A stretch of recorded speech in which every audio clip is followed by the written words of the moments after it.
I call the Township of Aleppo workshop meeting of August 14th, 2023 to order at 7 p.m. Please rise for the Pledge of Allegiance.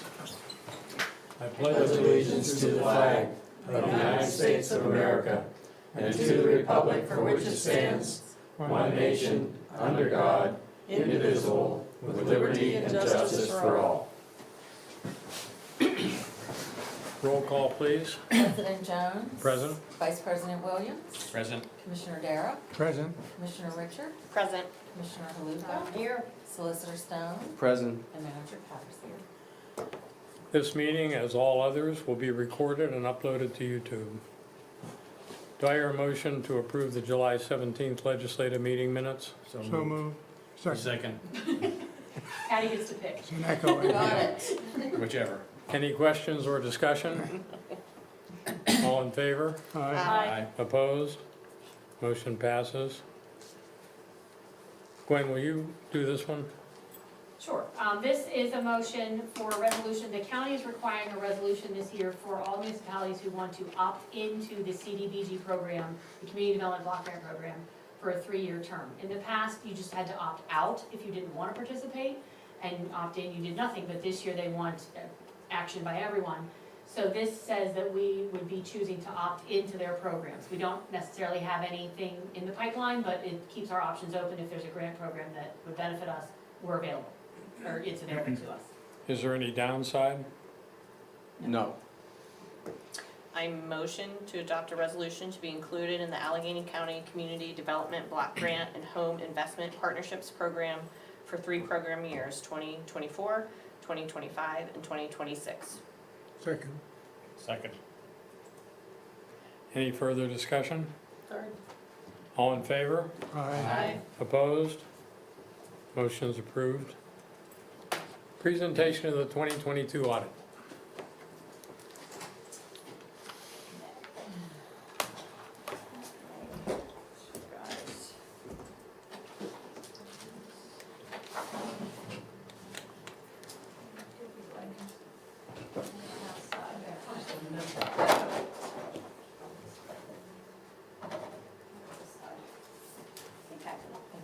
We had 8, right? You asked me for 8. Thank you. Thanks. Make one for you.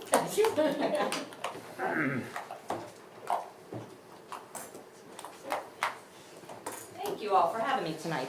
Would you please introduce yourself? Pardon me? Please introduce yourself. Yes, I'm Kim Turnley. I am one of the audit managers for Mark C. Turnley CPA. Been doing your audit for quite a bit now. I actually am not the main field auditor that did your work. Travis Ganera has been doing your audit and most of the field work for several years. I'm in a review position to look, over his work, and then I've been making the presentations for the last couple of years. Mark, and I'm going to mention this I've been saying this to all of my clients, all of our clients now. My husband is trying to back away a little bit, finally. He's probably worked enough hours in his lifetime for 2 lifetimes. So we are actually going to be selling the business here at the beginning of the year to Travis and one of our other auditors who's a CPA. We think very highly of him. His name is Chris Robertson. I'm a CPA as well. I'm staying on, but I'm staying on as an employee, as Mark will be. We are going to continue to mentor the boys. They're in their late 30s. They've got a lot of experience, but they have not owned a business obviously before. So Mark is going to stay actively involved probably 3 days a week. That's his max. He wants to work about 24 hours a week. Now he's probably working 60, 65. So he's going to cut his hours back. And we actually are hiring 2 people. I just hired another field auditor and hired another accounting administration assistant, who we hired one last year. We hired another admin. So we've been hiring for this, and we're going to hire another auditor coming January. So I want to make our clients aware. I don't want to just send a letter and say this is happening. So I'm trying to call, and as I go to meetings, just let everyone know. There won't be really any change that you'll notice. It will be very seamless. I'll be around a while. I'm a little younger than Mark, not significantly. I'm 3 years younger than Mark. So I intend to stay full-time probably until I'm 65. So And he was just 65. So I'll be around full-time. After that, I would assume that I'll stay on part-time as Mark is for, I don't know how long. I love what I do. I love our clients. So we'll be around for a long time. The name of the firm will probably have the name Turnley in it. I don't think that the boys want to change that. They respect the fact that Mark built the business for over 35 years. So it'll be Turnley, probably Robertson and Associates. Travis does not have a CPA license yet, so when he gets it, then his name could be added. But anyway, I'm just making everyone aware that that's what's going to happen. Travis will still continue in his role. He'll keep most, we'll really distribute more of Mark's work really out to, all the rest of us who are there and the new auditors that we're hiring. That's basically what will happen. And Mark will do the highest level stuff and do the mentoring. So anyway, just so you know, that's what's happening there on that front. Thank you. Thank you very much. Oh, you're very welcome. So, the audit of financial statements for '22. I mention this every year, but I like to mention it every year because you never know who's a new board member, and I don't remember, obviously, from year to year who is new and who's been here for a long time. So the township has chosen, as has several of our larger municipalities, to present their audit report in compliance with GAAP, which means that your financial statements meet all the standards of generally accepted accounting principles. And I say this again every year, not every municipality does this. Mostly, if you look at the 50 or 60 municipalities that we audit, you're in the minority. Along with Robinson Township, North Huntington, Chippewa Township, to name a few of our, Turenum Borough, name a few of our clients that have chosen to do the full accrual. So I mention that because you have more stuff in your audit than most people do. You don't have just the cash basis statements or the modified accrual basis statements. You have more meat in your audit. So the first thing I want to mention is that you had an unmodified opinion on your statements, which means you are in compliance with GAAP. That's the independent auditor report we're required to put in. You had no internal control findings of note that I would want to discuss with you. You do have in front of you a couple letters, and I'll go over those real quick with you. These are letters that we give you every year. One of them is a letter that has, at the top, after the first paragraph, it has quantitative aspects of accounting practices. This is what we call a SAS 114 letter. This is basically a boilerplate. You guys get it every year. You ladies, I say guys, you ladies get it every year. It's a letter that was mandated by GASB several years ago. And what it is it's meant to give you as a board and management information and if need be. So if we have a problem with the audit, if we have problems getting information, if we don't agree on adjusting audit entries, we're required to put all that stuff in writing. And to be honest, in all the years since this standard was instituted, we've never had anything that's changed in this letter other than the date and any new GASB pronouncements that come out from year to year. So this is basically a boilerplate that we're required to give you. The other letter that we give you, though, it's kind of a nice letter for a board member to read if you don't want to review the whole audit. Gives you kind of a little bit of a down and dirty look at what's happened in your general fund for the last 5 years. So I'm not going to go over the whole thing, but I'll mention a couple highlights in here.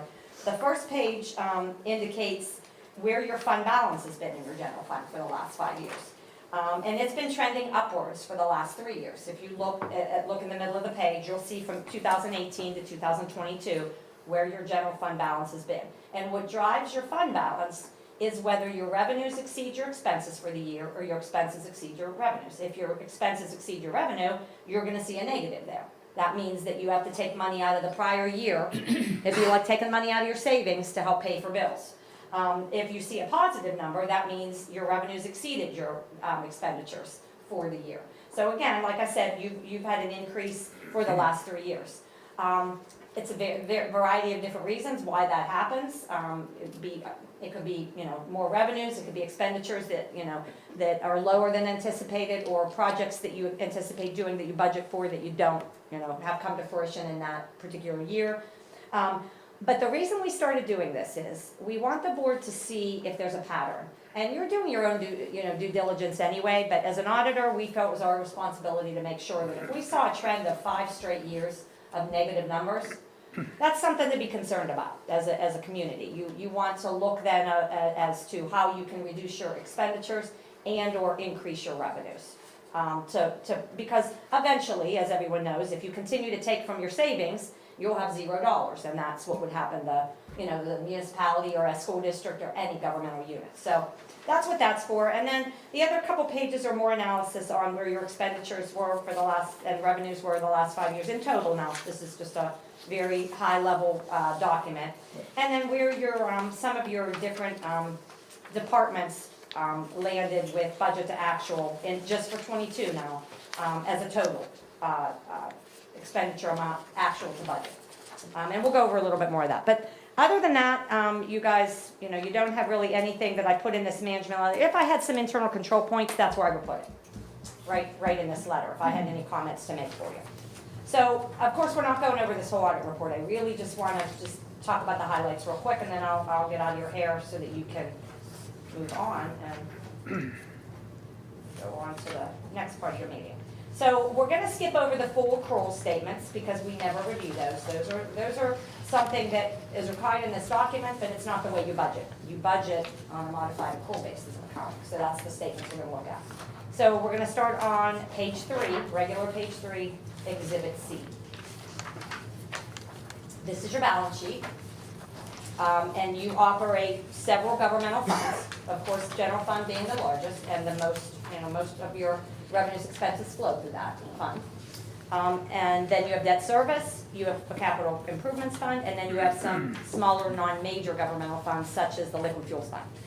So again, looking across the bottom part of that document, or that page in this document, is the total fund balances, and you'll see at the end of 22 you had 1.9 million in your general fund, about 625 in your debt service, 967,000 in your capital improvement, and 321 in the other smaller funds that you have. If you go back a couple pages, Exhibit E, this is the statement of revenues, expenditures, and changes in fund balance for all those same funds. So basically what this is telling you in a real condensed format is how you ended the year in those funds. So again, go all the way down to the bottom and you'll see a line that says net change in fund balance. Now that letter I talked to you about is only the general fund. This shows you all the different funds. So you had a positive almost 340,000 in the general fund for the year, positive almost 120 in the debt service, positive 67,000 in capital improvements, and then a positive 108 in the non-major governmental funds. Now, one thing to remember, we always give you some nifty little, I like them, I think they're the best thing for board members really, is towards the back of the audit report, starting on page 37, are schedules. And these are the budget to actual schedules for the general fund. One is for the revenues, and 2 is for the expenditures. So for all your budget line items, you can then see what your budget was, what your actual was for each line, and where you were over and under budget. And, I tell people this all the time when it comes to communities that are doing well. I just did Robinson Township's meeting last week. And they're volatile because they're big and they have a lot going on there. They have a lot of building going on. They have a lot of businesses there, businesses moving in and out. And they have a hard time being able to budget for their EIT, and some of their deed transfers very difficult to budget for. Don't know, how those things are going to go. Most of my clients tend to try to be conservative because they'd rather be conservative than kind of go over the top. So if you have anything that goes over budget, a lot of times it is taxes because they're a little bit more difficult, other than real estate. Real estate's pretty simple. You have a set dollar amount that you are budgeting to, and you pretty much know your collection rate from year to year. It's pretty much very standard for each client. If you're about 96%, you're usually about that every year, unless you have some anomaly that happens like a COVID situation.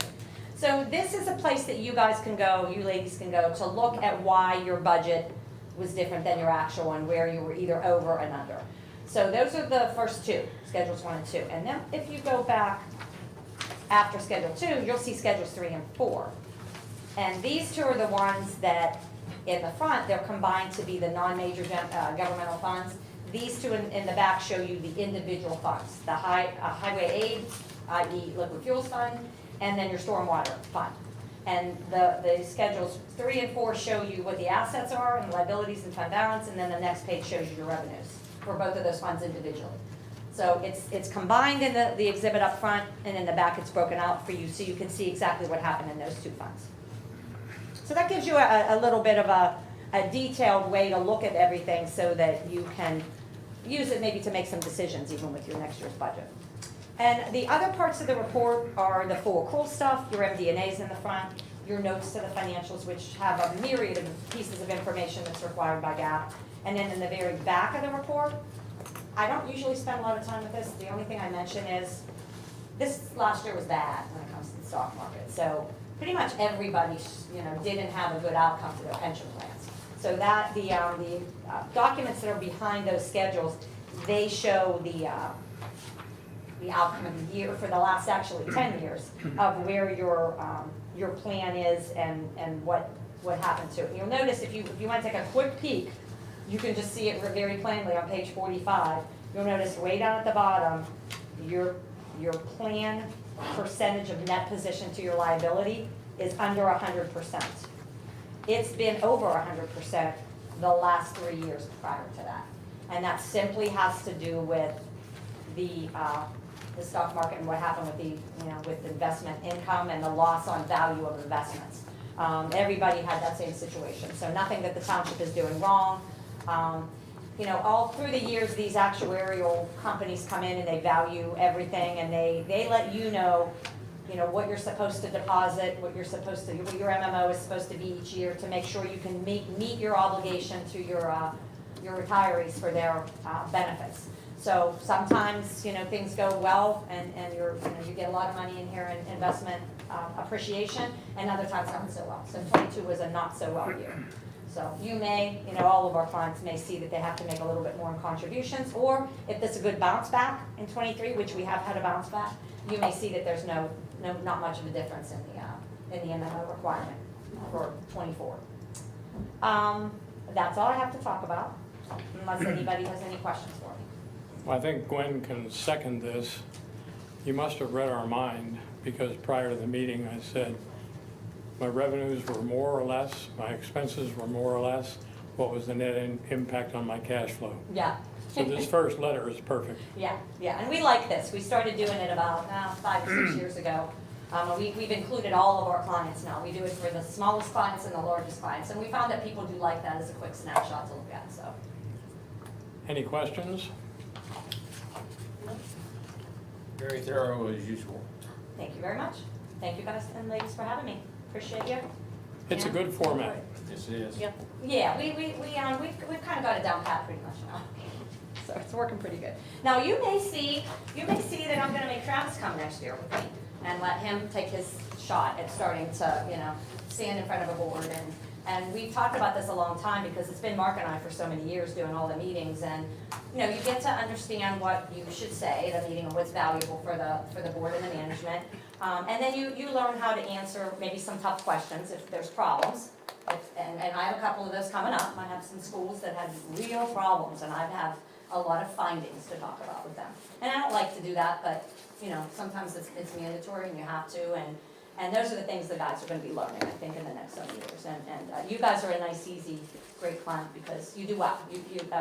Gwen does a great job, and her staff, they do a great job in taking care of your finances and making sure that all the I's are dotted and the T's are crossed, and that's important. Any questions?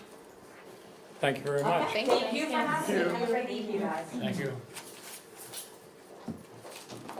Old business, draft of subdivision. So the subdivision land development ordinance draft is complete. I will be emailing that out to you tomorrow. I didn't want it to get lost in with the packet and everything. If you would I'm like the, Would you start? yes, the subdivision land development ordinance, the draft is Yeah, complete. okay.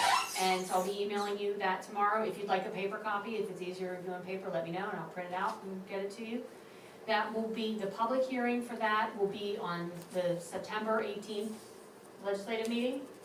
And so then the consultant will be here to explain it, to present it, probably give you a little slideshow about what it is. And then it will be open for adoption on that evening as well. And it's being advertised according to the schedule that it needs to be advertised on.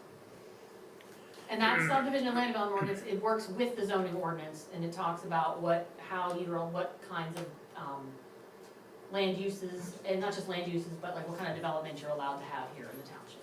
So we did the zoning ordinance last year, and then this shorthand for this is the saldo, and that's what's gonna happen, that's the one that we worked on this year. All right. So I just wanted to give you a heads up that that's coming next month and give you time to review it if you choose.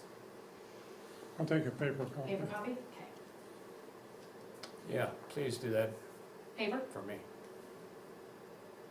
Any further discussion?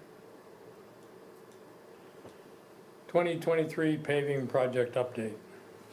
So, the tar and chip started today in the McCoy neighborhood. They got the first coat down on McCoy and South McCoy, and then the rain came, so they'll be coming back tomorrow to do the second coat in McCoy, on McCoy and South McCoy. And they'll be moving over to the Weber Road neighborhood, and so, which is Weber and all the roads that shoot off of Weber.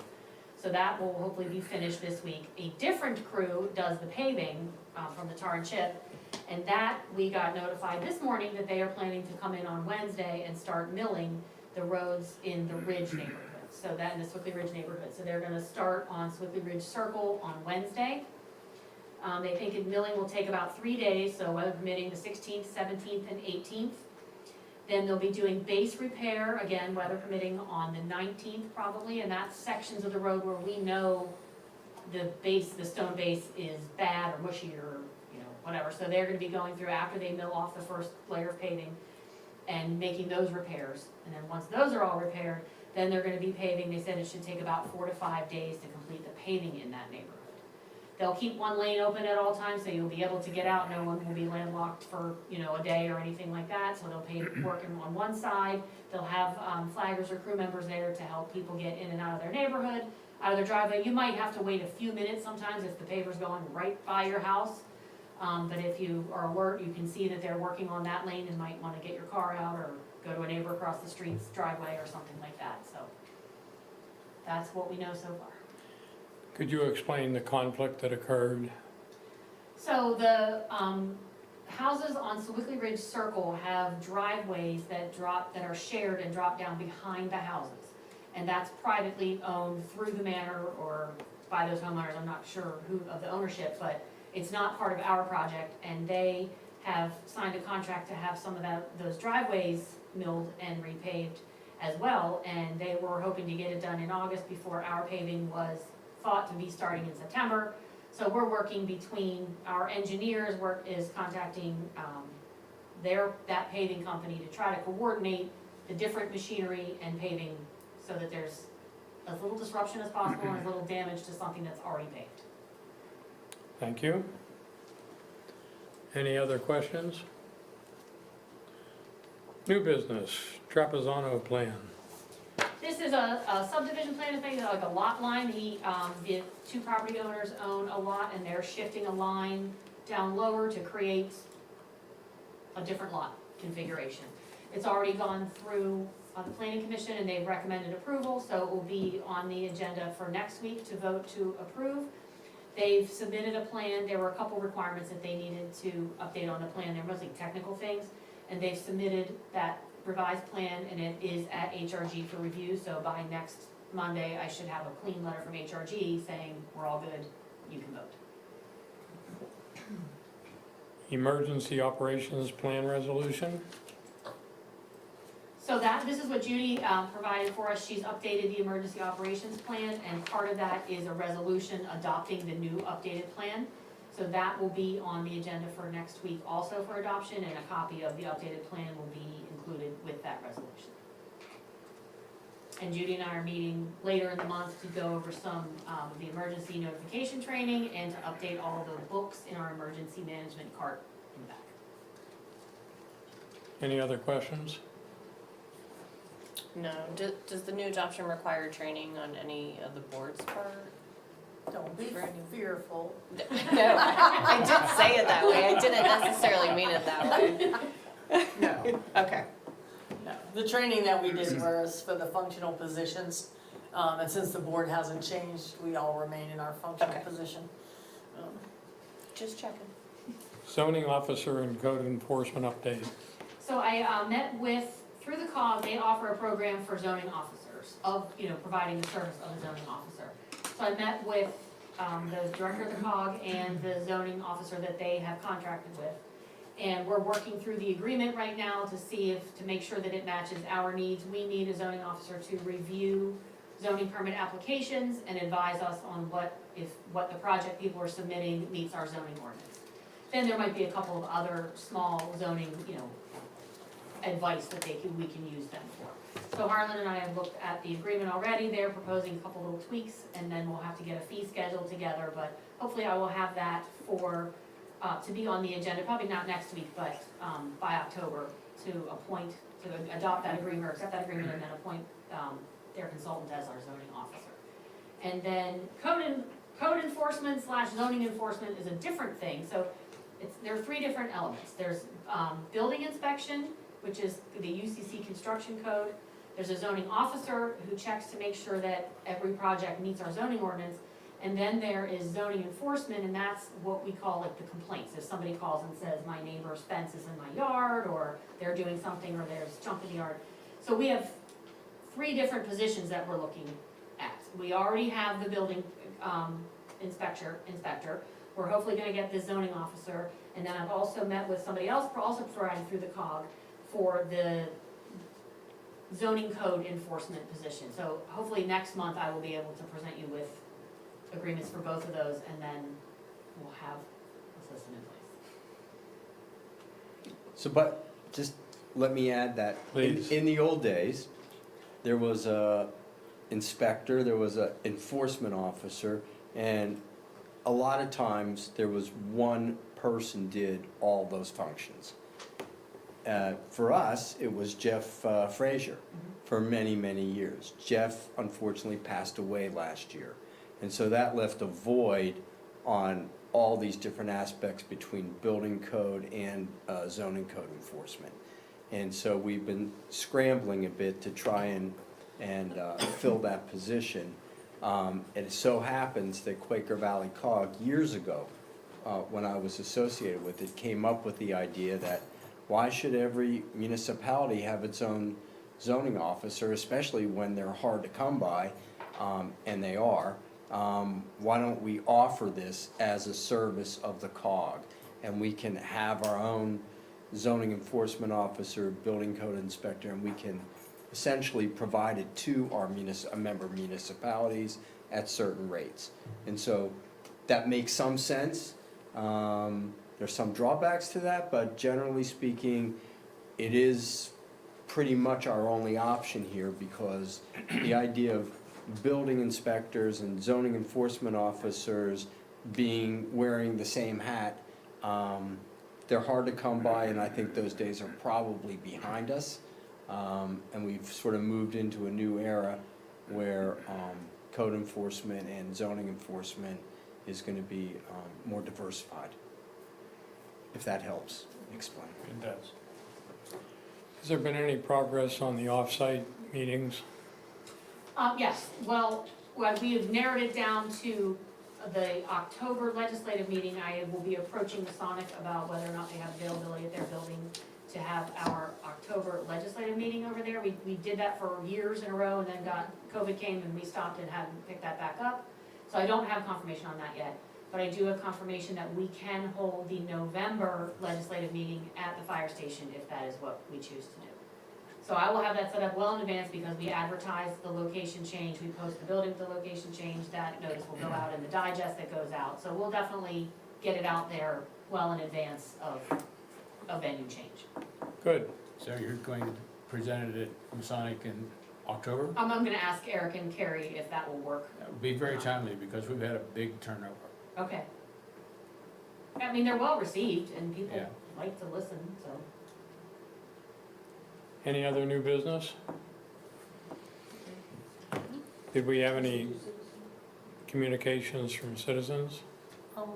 I do have one that, I'm gonna bring up. I was contacted by 3 or 4 different citizens asking about the project with the fire hydrant, in the manor, and what the purpose was and why it was put on the island. Prior to the fire hydrant being put on the island, in order to reach it, it was on one side, it was on the Forest Edge side. So in order to reach it for fire, the hose went across both sides of the manor. And there's been a lot of concern about egress from the manor to begin with.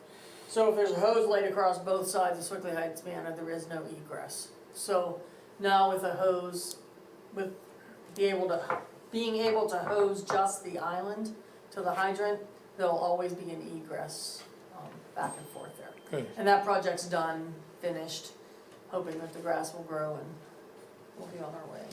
Good. Okay. Any other citizen communications?